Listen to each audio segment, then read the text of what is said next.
बेटी बेटी होती है, हिंदू की हो, मुसलमान की हो, सिख की हो, ईसाई की हो, उसकी इज्जत के साथ खिलवाड़ मत कीजिए, गुंडागर्दी मत कीजिए।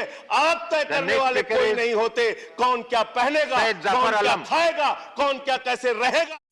This video is sponsored by Knowledge Park, the Creative School. Now, Mr. Sanjay Singh. आपने मुझे इस बजट पे अपनी बात कहने का मौका दिया। सर, मैं इस बजट पे और इनके डिजिटल इंडिया पे राजीव जी की एक कविता है, वो एक बड़े अच्छे कवि हैं, उन्होंने लिखा है, वो सदन के सामने सुनाना चाहूंगा। खाओ डिजिटल, गाओ डिजिटल, देश का बैंड बजाओ डिजिटल, रुपया डिजिटल, बैंक भी डिजिटल और सेना का टैंक भी डिजिटल। बच्चे पाए डिजिटल शिक्षा और फिर मांगे डिजिटल भिक्षा। बच्चे पाए डिजिटल शिक्षा और फिर मांगे डिजिटल भिक्षा।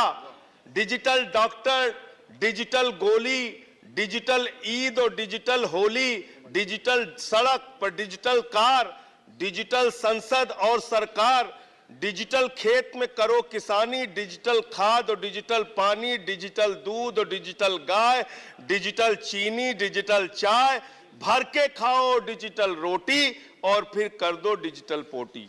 ये इस बजट के बारे में एक कवि की प्रतिक्रिया है मान्यवर। और जो इस सरकार के दावे हैं उस पर थोड़ी बात कर लेते हैं मान्यवर। इन्होंने कहा है कि 60 लाख नौकरियां देंगे। मैं पूछना चाहता हूं, आपने तो स्वयं स्वीकार कर लिया, पहले तो आप 2-2 करोड़ करके लोगों को मूर्ख बनाते रहे और अब आप खुद स्वीकार कर रहे हैं कि 2 करोड़ आपके बस की नहीं है। अब आप 60 लाख नौकरियां देने की बात कह रहे हैं। और आप नौकरियां कैसे दे रहे हैं नौजवानों को मान्यवर? 35,000 रेलवे भर्ती के लिए 1 करोड़ नौजवानों ने उसमें फॉर्म भरा और उसके बाद जब उसका परिणाम आता है उसमें घोटाला और गड़बड़ी की जाती है। जब वो नौजवान सड़क पर नौकरी मांगने के लिए निकलते हैं उनको लाठियों से पिटवाया जाता है प्रयागराज में, उनको पटना में लाठियों से पिटवाया जाता है, घर में घुस के लाठियों से पीट पीट के आप नौकरी दे रहे हैं, आंसू गैस के गोले छोड़ छोड़ के आप नौकरी दे रहे हैं। आप कर्मचारियों की बात इस बजट में कर लीजिए मान्यवर। जब कर्मचारियों की चर्चा होती है, पूरे देश के कर्मचारियों की एक ही मांग है, पुरानी पेंशन की बहाली की जाए, पुरानी पेंशन की बहाली की जाए। 40 दिन कोई सांसद और विधायक रह लेता है, पूरे जीवन भर उसको पेंशन मिलती है। 40 साल कोई कर्मचारी नौकरी करता है, उसकी पेंशन आपने खत्म कर दी। पेंशन तो छोड़िए, टैक्स के राहत की उम्मीद थी कर्मचारियों को, आपने इस बजट में वो भी नहीं दिया। इसके साथ साथ मान्यवर, आपने इस बजट में किया क्या है? 22 तक सबको घर देने की आपकी योजना थी। वो 22 तक घर देने की योजना भी पूरी तरीके से जमीन पर उतर के नहीं आई, वो भी फेल साबित हुई।